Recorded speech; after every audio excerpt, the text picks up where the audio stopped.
Hi friends, അടുക്കളപ്രിയത്തിൻ്റെ പുതിയൊരു എപ്പിസോഡിലേക്ക് എല്ലാവർക്കും സ്വാഗതം. അപ്പോൾ ഇന്നിവിടെ നാം തയ്യാറാക്കാൻ പോകുന്നത് സൂപ്പർ ടേസ്റ്റി ആയിട്ടുള്ള നമുക്ക് ചായക്കടയിൽ നിന്നും അതുപോലെ തട്ടുകടയിൽ നിന്നൊക്കെ കിട്ടുന്ന ഉള്ളിവട വീട്ടിലെങ്ങനെ തയ്യാറാക്കിയെടുക്കാമെന്ന് നോക്കാം. അപ്പോൾ നമുക്ക് നേരെ വീഡിയോയിലേക്ക് പോകാം.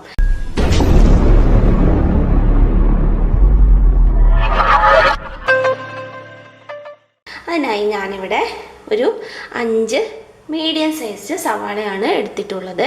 ഇനി വലുതാണെങ്കിൽ 4 എടുത്താൽ മതി.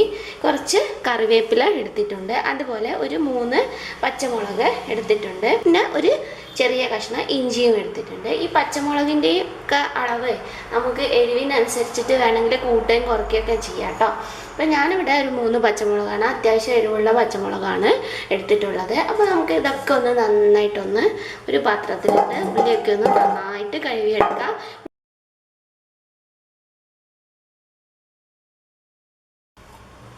അപ്പോൾ ഞാനിത് നമുക്ക് കട്ട് ചെയ്യാനുള്ള വെജിറ്റബിൾസൊക്കെ തന്നെ നന്നായിട്ടൊന്ന് കഴുകിയെടുത്തിട്ടുണ്ട്. അതുപോലെ തന്നെ ചോപ്പിംഗ് ബോർഡ് നന്നായിട്ട് കഴുകിയെടുത്ത് ഇനി നമുക്കിത് ഉള്ളി സവാള അരിഞ്ഞെടുക്കാം. പക്ഷേ ആദ്യമേ നമ്മൾ സവാള അരിയുന്നതിന് മുൻപായിട്ട് പച്ചമുളക് ഇഞ്ചിയൊക്കെ അരിഞ്ഞ് വെക്കാം. കാരണം സവാള അരിഞ്ഞു കഴിഞ്ഞാൽ നമുക്ക് കണ്ണെരിയും. അപ്പോൾ അതിന് വേണ്ടിയിട്ട് നമുക്ക് ആദ്യം ഇതിൻ്റെ ഒക്കെ പണി നേരത്തെ കഴിച്ച് വെക്കാം. പച്ചമുളകൊക്കെ അതേമാതിരി നടുവെ ഒന്ന് പിളർന്നതിന് ശേഷം ചെറിയ കഷ്ണങ്ങളായിട്ട് ഇതുപോലെ അരിഞ്ഞ് എടുത്താൽ മതി. പച്ചമുളകൊക്കെ ഓപ്ഷണലാട്ടോ, പച്ചമുളക് ചേർത്തോണമെന്നൊന്നുമില്ല. നമ്മൾ ഓൾറെഡി മുളക് പൊടി ഇതിൽ ചേർത്ത് കൊടുക്കുന്നുണ്ട്. അപ്പോൾ എരിവ് വേണ്ടവർ അത് അനുസരിച്ച് മാത്രം ചെയ്താൽ മതി കേട്ടോ. കുട്ടികൾക്കൊക്കെ കഴിക്കാനുള്ളതാണെങ്കിൽ പച്ചമുളകൊക്കെ നമുക്ക് അവോയ്ഡ് ചെയ്യാം. ഇപ്പോൾ നമ്മൾ പച്ചമുളക് അരിഞ്ഞ് മാറ്റി വെച്ചിട്ടുണ്ട്. അതുപോലെ തന്നെ കറിവേപ്പിലയും നമുക്ക് ഇതുപോലെ ഒന്ന് ചെറുതായിട്ടൊന്ന് അരിഞ്ഞെടുക്കാം.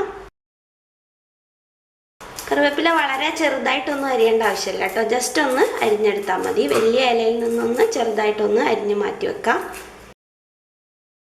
ഇനി നമുക്ക് അതുപോലെ തന്നെ ഇഞ്ചി ചെറുതായിട്ട് അരിഞ്ഞെടുക്കണം. വളരെ ചെറുതായിട്ട് വേണം ഇഞ്ചി അരിഞ്ഞെടുക്കാനായിട്ട്. അപ്പം നിങ്ങൾ കണ്ട ഞാൻ ഇഞ്ചി ഇവിടെ ചെറുതായിട്ട് ഫൈനായിട്ട് ചോപ്പ് ചെയ്യുന്നതിന് പകരം നന്നായിട്ട് തന്നെ ചതച്ച് എടുത്തിട്ടുണ്ട്. അപ്പോൾ വളരെ ചെറിയ പീസസ് ആയിട്ട് ഇത് നമ്മൾ കൈവച്ച് നന്നായിട്ടൊന്ന് കുഴച്ചെടുക്കുമ്പോൾ ഈ ഇഞ്ചി നന്നായിട്ട് തന്നെ അതിൽ കുഴഞ്ഞു പോവും. അപ്പോൾ നമുക്ക് വേറെ വേറെ ആയിട്ട് കിട്ടില്ല. അപ്പോൾ ഇങ്ങനെ വേണമെങ്കിൽ അങ്ങനെ ചെയ്യാം. ഇനി അല്ലെങ്കിൽ ചെറുതായി അരിയുന്ന ആൾക്കാരാണെങ്കിൽ അങ്ങനെ വേണേൽ ചെയ്തെടുക്കാം. ഇനി നമുക്ക് ഇത്രയും അരിഞ്ഞ സാധനം ഞാനൊരു ബൗളിലേക്ക് മാറ്റാണ് കേട്ടോ.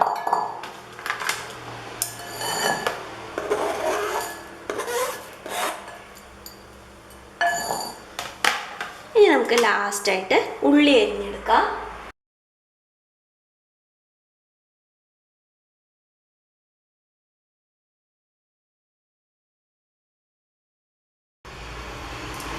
ഇപ്പം ഞാനിവിടെ ഉള്ളിയൊക്കെ നമ്മൾ നേരത്തെ പച്ചമുളകും കറിവേപ്പിലയും ഇഞ്ചിയൊക്കെ അരിഞ്ഞ് വെച്ച ബൗളിലേക്ക് തന്നെ ഇട്ട് കൊടുക്കുകയാണ്. ഈ ഒരു തിക്നെസ് വളരെ നൈസായിട്ടുള്ള ഈ ഒരു തിക്നെസ്സിൽ വേണം കേട്ടോ ഉള്ളി അരിഞ്ഞെടുക്കാനായിട്ട്. ഇതിലും ചെറുതായിട്ട് അരിഞ്ഞെടുക്കാൻ പറ്റുമെങ്കിൽ കൂടുതൽ നന്നായിരിക്കും. അപ്പം നമ്മൾ ഉള്ളിയെല്ലാം അരിഞ്ഞ് എടുത്തിട്ടുണ്ട്. ഇനി നമുക്കിതിലേക്ക് ആവശ്യമായിട്ടുള്ള ഉപ്പ് ഇട്ട് കൊടുക്കാം. ഞാൻ ഏകദേശം ഒരു 3/4 ടീസ്പൂണോളം ഉപ്പ് ഇവിടെ ചേർത്ത് കൊടുത്തിട്ടുണ്ട്. 3/4 മുതൽ 1 ടീസ്പൂണോളം ഉപ്പ് ചേർത്ത് കൊടുത്തിട്ടുണ്ട്. ഉപ്പ് ഇനി ആവശ്യമുണ്ടെങ്കിൽ നമുക്ക് ചേർത്ത് കൊടുത്താൽ മതി. ആദ്യമേ തന്നെ കൂടുതൽ ഇട്ട് പോയി കഴിഞ്ഞാൽ ബുദ്ധിമുട്ടാവും. അപ്പോൾ ആദ്യം കുറച്ചിട്ടതിന് ശേഷം നമുക്ക് വേണമെങ്കിൽ ഇനി ചേർത്ത് കൊടുക്കാം. ഇനി നമ്മൾ കൈ വെച്ചിട്ട് തന്നെ നന്നായിട്ട് ഈ ഉള്ളീനെ നന്നായിട്ട് ഉടച്ചെടുക്കണം.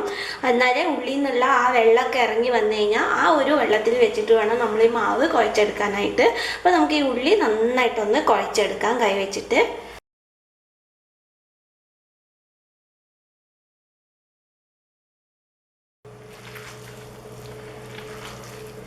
ഇപ്പം തന്നെ ഞാനിവിടെ ഉള്ളി നന്നായിട്ട് തന്നെ കുഴച്ചെടുത്തിട്ടുണ്ട്. ഉള്ളിയൊക്കെ നല്ല ട്രാൻസ്പാരൻ്റ് ആയിട്ട് വന്നിട്ടുണ്ട്. മാത്രമല്ല ഉള്ളിയിൽ നിന്ന് നമുക്ക് നന്നായിട്ട് വെള്ളം ഇറങ്ങി വന്നതായിട്ട് കാണാൻ കഴിയും. നമ്മളിങ്ങനെ പിഴിഞ്ഞു കൊടുക്കുമ്പോൾ ഇതുപോലെ നമുക്ക് വെള്ളം നമുക്ക് കാണാൻ കഴിയും. കണ്ടോ?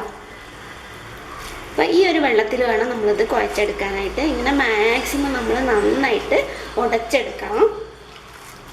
എന്നിട്ട് നമുക്കിതൊരു 10 മിനിറ്റ് ഒന്ന് റെസ്റ്റ് ചെയ്യാൻ വെക്കാം.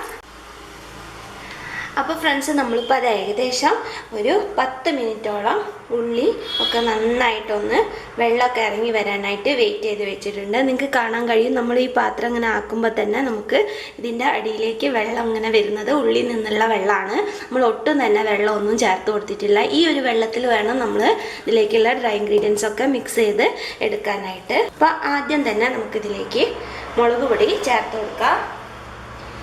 മുളക് പൊടിയൊക്കെ ചേർത്ത് കൊടുക്കുന്നത് ഓരോരുത്തരുടെ എരിവിന് അനുസരിച്ച് നിങ്ങൾക്ക് കൂട്ടും കുറക്കുകയൊക്കെ ചെയ്യാം കേട്ടോ. ഇനി നമുക്കിതിലേക്ക് ചേർത്ത് കൊടുക്കാനുള്ളത് ഒരു 1/4 ടീസ്പൂൺ മഞ്ഞൾപ്പൊടി ചേർത്ത് കൊടുക്കാം. നമുക്കിതിലേക്ക് 1 ടീസ്പൂൺ ചിക്കൻ മസാല ചേർത്ത് കൊടുക്കാം. ഇത് ഓപ്ഷണലാണ്, വേണമെങ്കിൽ ചേർത്ത് കൊടുത്താൽ മതി. എന്നാൽ നല്ലൊരു ടേസ്റ്റ് ഉണ്ടാവും കേട്ടോ ചിക്കൻ മസാല. ഏകദേശം 1 ടീസ്പൂൺ ചിക്കൻ മസാല ഞാനിവിടെ ചേർത്ത് കൊടുത്തിട്ടുണ്ട്. ഇനി നമുക്ക് ഇതിലേക്ക് ചേർത്ത് കൊടുക്കാനുള്ളത് ഏകദേശം ഒരു 1/4 ടീസ്പൂണോളം ബേക്കിംഗ് സോഡ ചേർത്ത് കൊടുക്കുന്നുണ്ട്. ഒരു 1/4 ടീസ്പൂൺ ചേർത്ത് കൊടുക്കാം.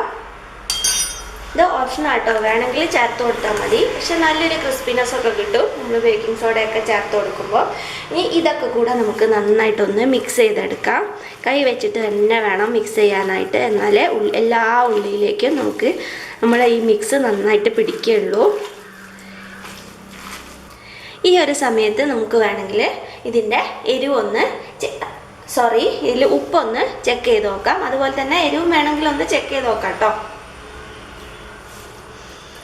നമ്മൾ ടേസ്റ്റ് ചെയ്ത് നോക്കുമ്പോൾ ഉപ്പ് കുറച്ചൊന്ന് മുന്നിലേക്ക് നിൽക്കണം, കാരണം ഇതിൽ നമുക്ക് ഇനി മൈദമാവ് ആഡ് ചെയ്യാനുള്ളതാണ്.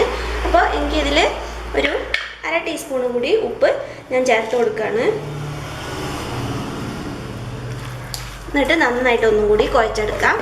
എരിവൊക്കെ ഉണ്ട് കേട്ടോ, നന്നായിട്ട് എരിവുണ്ട്. ഇത്രയും വേണ്ടാത്തവർക്ക് ആഡ് ചെയ്ത് കൊടുക്കേണ്ട ആവശ്യമില്ല, നേരത്തെ പറഞ്ഞതുപോലെ. അല്ലെങ്കിൽ മുളക്, നമ്മൾ പച്ചമുളക് ഇട്ടത് നമുക്ക് സ്കിപ്പ് ചെയ്യാം. കുട്ടികളൊക്കെ ഉണ്ടെങ്കിൽ പച്ചമുളകൊക്കെ സ്കിപ്പ് ചെയ്യുന്നതോ നല്ലത്, കാരണം കടിക്കുമ്പോൾ പച്ചമുളക് ഒന്നും കിട്ടാണ്ടിരിക്കുന്നതാണ് നല്ലത്. അപ്പോൾ ഇനി നമുക്കിതിലേക്ക് നമ്മൾ കുറച്ചായിട്ട് മൈദമാവ് ആഡ് ചെയ്ത് കൊടുക്കാവുന്നതാണ്. ഈ ഡ്രൈ ഇൻഗ്രീഡിയൻസ്, അതായത് ഫ്ലോറിനും നമ്മൾ മിക്സ് ചെയ്യുന്നത്, മൈദപ്പൊടി നമ്മൾ ഇതിലേക്ക് മിക്സ് ചെയ്യുന്നതിന് കറക്റ്റ് ഒരു അളവ് നമുക്ക് പറയാൻ പറ്റില്ല. ഞാനിവിടെ ഏകദേശം 1/2 കപ്പ് മൈദയാണ് എടുത്തിട്ടുള്ളത്. ഇത് നമുക്ക് കുറച്ചായിട്ട് ഇട്ട് നോക്കിയിട്ട് വേണം ആഡ് ചെയ്ത് കൊടുക്കാനായിട്ട്. ഒരുമിച്ച് ഇട്ട് കൊടുക്കരുത്.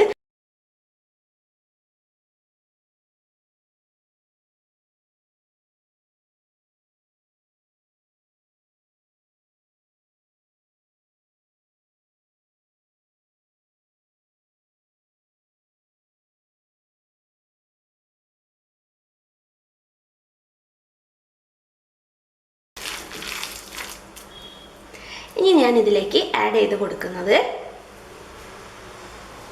ഞാനൊരു ടീസ്പൂണ് അരിപ്പൊടി എടുത്തു വെച്ചിട്ടുണ്ട്. ഞാനിവിടെ വറുത്ത അരിപ്പൊടിയാണ് എടുത്തിട്ടുള്ളത്. ഒരു ചെറിയൊരു ക്രിസ്പിനെസ് കിട്ടാൻ വേണ്ടിയിട്ടാണ് കേട്ടോ അരിപ്പൊടി കൂടി ചേർത്ത് കൊടുത്തത്. ഓവറായിട്ട് ചേർത്ത് കൊടുക്കരുത്. പിന്നെ പുട്ടുപൊടിയല്ല, അത് പ്രത്യേകം ശ്രദ്ധിക്കണം. നമ്മൾ പത്തിരിക്കും അതുപോലെ തന്നെ അപ്പത്തിനുമൊക്കെ എടുക്കുന്ന പൊടി വേണം ഇതിലേക്ക് ചേർത്ത് കൊടുക്കാനായിട്ട്. പുട്ടുപൊടി ചേർത്ത് കൊടുത്താൽ ഭയങ്കര സോഫ്റ്റായി പോവുകയുള്ളൂ. അപ്പോൾ അതും കൂടി ശ്രദ്ധിക്കുക. ഇപ്പോൾ അതാ നമ്മളിങ്ങനെ ഉരുട്ടി കഴിഞ്ഞാൽ നമുക്കിത് ഇതുപോലെ, അപ്പം നിങ്ങൾ കണ്ടോ, നല്ല ഉരുണ്ടായിട്ട് കിട്ടുന്നുണ്ട്. അപ്പോൾ ഇതിങ്ങനെ വേണം നമ്മളിത് കുഴച്ചെടുക്കാനായിട്ട്. അപ്പോൾ നമ്മൾ നേരത്തെ എടുത്തു വെച്ച മൈദമാവിൽ ഇത് മാത്രമേ ബാക്കിയുള്ളൂ കേട്ടോ. അതിനും കൂടെ ഞാനിതിലേക്ക് ആഡ് ചെയ്ത് കൊടുത്തിട്ടുണ്ട്. കാരണം കുറച്ചും കൂടി ഒന്ന് മൈദ ആഡ് ചെയ്ത് കൊടുക്കാൻ തോന്നുന്നു. അത് ഓരോരുത്തരെടുക്കുന്ന ഉള്ളീനെ ബേസ് ചെയ്തിരിക്കും കേട്ടോ. കാരണം ഈ 4 ഉള്ളിയിലേക്ക് 5 ഉള്ളിയിലേക്ക് അല്ലെങ്കിൽ 1/2 കപ്പ് മൈദ എന്നുള്ള ആ ലെവലിൽ നിങ്ങൾ ആഡ് ചെയ്ത് കൊടുക്കരുത്. കാരണം ഉള്ളിക്ക് എത്രമാത്രം വാട്ടറാണോ അതിനെ ബേസ് ചെയ്തിരിക്കും നമ്മൾ ആഡ് ചെയ്ത് കൊടുക്കുന്ന മാവിൻ്റെ അളവ് കേട്ടോ. ഇനി നമുക്കിത് വറുത്തെടുക്കാനായിട്ട് നമുക്ക് ചീനച്ചട്ടിയിൽ എണ്ണ ഒഴിച്ചു കൊടുക്കാം. അപ്പോൾ നമ്മളിതാ ഗ്യാസിൽ ഒരു ചീനച്ചട്ടി അടുപ്പത്ത് വെച്ചിട്ടുണ്ട്. ഞാനിതിലേക്ക് സൺഫ്ലവർ ഓയിലാണ് ചേർത്ത് കൊടുക്കുന്നത് കേട്ടോ. വെളിച്ചെണ്ണയിൽ വേണമെങ്കിലും ഉണ്ടാക്കിയെടുക്കാം, പക്ഷെ ഞാനിവിടെ സൺഫ്ലവർ ഓയിലാണ് എടുക്കുന്നത്. ഓയിൽ നന്നായിട്ട് തന്നെ ഒന്ന് ചൂടാവുന്നത് വരെ നമുക്കൊന്ന് വെയിറ്റ് ചെയ്യാം. അപ്പോൾ വേറൊരു കാര്യം ശ്രദ്ധിക്കാനുള്ളത്, നമ്മളിപ്പോൾ അതിൽ വട ഇങ്ങനെ ഉരുട്ടിയെടുത്തതിന് ശേഷം ഇതുപോലെ നമ്മൾ വട ഉരുട്ടിയെടുത്തതിന് ശേഷം നമ്മൾ ഈ പാത്രത്തിൽ വെച്ചിട്ട് തന്നെ ജസ്റ്റ് ഒന്ന് ഇങ്ങനെ പ്രസ് ചെയ്ത് കൊടുത്താൽ മതി. എന്നിട്ട് പ്രസ് ചെയ്ത് നമുക്ക് ഇങ്ങനെ തന്നെ അങ്ങോട്ട് എടുക്കാൻ കഴിയും. അത് അങ്ങനെ അങ്ങോട്ട് ഇട്ട് കൊടുത്താൽ മതി കേട്ടോ.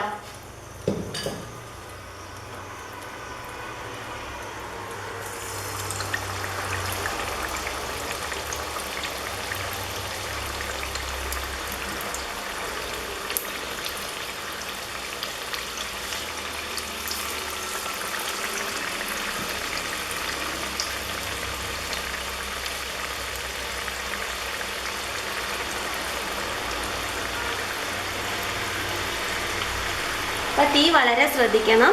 മീഡിയം ഫ്ലെയിമിൽ ഇട്ടിട്ട് വേണം വറുത്തെടുക്കാനായിട്ട്. അല്ലെങ്കിൽ പെട്ടെന്ന് തന്നെ കരിഞ്ഞു പോവും, മേലെയുള്ള ഉള്ളിയൊക്കെ കരിഞ്ഞു പോവും. അതുപോലെ ഉള്ളിൽ കുക്കായി കിട്ടുകയില്ല കേട്ടോ. അപ്പോൾ നമുക്കിതൊന്ന് ഫ്രൈ ആവുന്നത് വരെ ഒന്ന് വെയിറ്റ് ചെയ്യാം. ഇങ്ങനെ ഒരു ഭാഗം കുക്കായി കഴിഞ്ഞാൽ നമുക്കിതിനെ മറിച്ചിട്ട് കൊടുക്കാം. അപ്പോൾ അതാ പതുക്കെ ഒന്ന് മറിച്ചിട്ട് കൊടുത്താൽ മതി. എണ്ണ തെറിക്കുന്നതൊക്കെ നന്നായിട്ട് ശ്രദ്ധിക്കണം.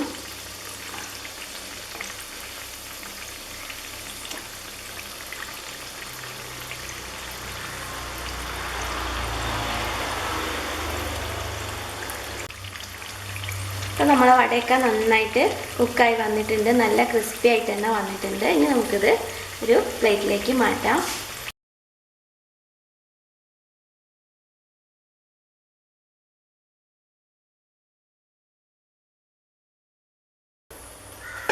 അപ്പോൾ നമ്മളെ 3 ഉള്ളിവടയും നന്നായിട്ട് തന്നെ കിട്ടിയിട്ടുണ്ട്.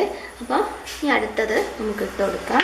ഞാൻ നേരത്തെ പറഞ്ഞ മാതിരി ഉരുള ഉരുട്ടിയതിന് ശേഷം നമ്മൾ ഈ പാത്രത്തിൽ വെച്ചിട്ട് ഇങ്ങനെ ജസ്റ്റ് ഒന്ന് പ്രസ് ചെയ്ത് നമുക്ക് അത് അങ്ങനെ തന്നെ ഇട്ട് കൊടുക്കാവുന്നതാണ്.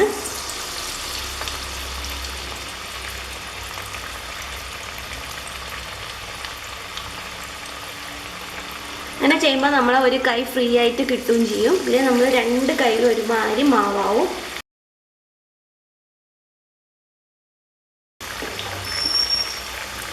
നമുക്ക് മുഴുവൻ വടയൊന്ന് വറുത്തെടുക്കാം. അപ്പം നമ്മളെല്ലാ ഉള്ളിവടയും തയ്യാറാക്കി കഴിഞ്ഞു. അപ്പം നമ്മുടെ സൂപ്പർ ടേസ്റ്റി ആയിട്ടുള്ള ഉള്ളിവട ഇവിടെ തയ്യാറായി കഴിഞ്ഞിട്ടുണ്ട്.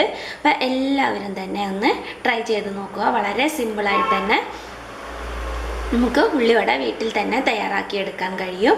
അപ്പം എൻ്റെ റെസിപ്പി ഇഷ്ടമായെങ്കിൽ ലൈക്ക് ചെയ്യുക, ഷെയർ ചെയ്യുക. അതുപോലെ നിങ്ങളെ കമൻസൊക്കെ ഒന്ന് കമൻറ്റ് ബോക്സിലൂടെ അറിയിക്കുക. അപ്പം നല്ല റെസിപ്പിയുമായി അടുത്ത വീഡിയോയിൽ കാണുന്നത് വരെ എല്ലാവർക്കും ബൈ.